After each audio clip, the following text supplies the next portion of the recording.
محترم حضرات، السلام علیکم ورحمۃ اللہ تعالی وبرکاتہ۔ الصلاۃ والسلام علیک یا رسول اللہ وعلی آلک واصحابک سیدی یا رسول اللہ صلی اللہ تعالی علیہ وسلم۔ معزز سامعین و ناظرین، بہت ہی مبارک مہینہ چل رہا ہے جس کے بارے میں آتا ہے کہ کوئی انسان اس کے روزے رکھے تو اللہ تعالیٰ اس کے گناہوں کو معاف فرما دیتا ہے۔ بخاری شریف کی حدیث شریف ہے، حضور صلی اللہ تعالی علیہ وسلم نے ارشاد فرمایا، من صام ایمانا و احتسابا غفر له ما تقدم من ذنبی۔ وہ انسان بھی ایمان اور اخلاص کے ساتھ رمضان کے روزے رکھے گا، اللہ تعالیٰ اس کے تمام اگلے گناہوں کو معاف فرما دے گا۔ دیکھیں کتنی خوشی کی بات ہے کہ جتنے گناہ ہم سے ہوئے، رمضان کریم کے روزے رکھنے کی برکت سے اللہ تعالیٰ ان گناہوں کو معاف فرما دے گا۔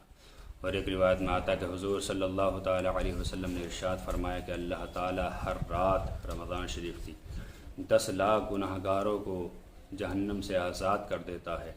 ایسے گناہ گاروں کو جن پر گناہوں کی وجہ سے جہنم واجب ہو چکا ہوتا ہے۔ اور حضور صلی اللہ تعالی علیہ وسلم نے ایک خوشخبری یہ دی کہ رمضان شریف میں جب جمعہ آتا ہے، جمعرات کی شام سے لے کر اور جمعے کی شام تک،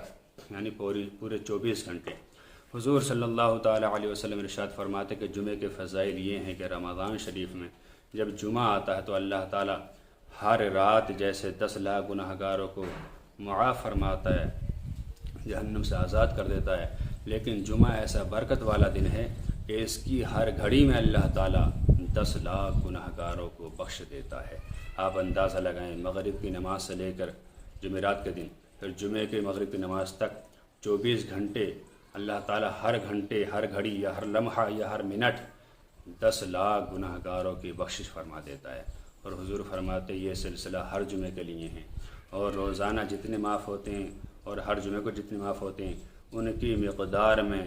عید الفطر کی چاند رات والے دن اتنے ہی گناہ گاروں کو اور معاف فرما دیتا ہے۔ تو دیکھیں کتنا مبارک مہینہ چل رہا ہے، کتنا برکت والا مہینہ چل رہا ہے، کتنا رحمتوں والا مہینہ چل رہا ہے۔ ہمیں اس کی قدر کرنی چاہیے، ہمیں ایمان و اخلاص کے ساتھ روزے بھی رکھنے چاہیے، نماز پنجگانے کی پابندی بھی کرنی چاہیے، صدقہ و خیرات بھی کرنی چاہیے، بڑوں کا ادب بھی کرنی چاہیے، چھوٹوں پر شفقت کرنی چاہیے، ہر کسی سے پیار محبت سے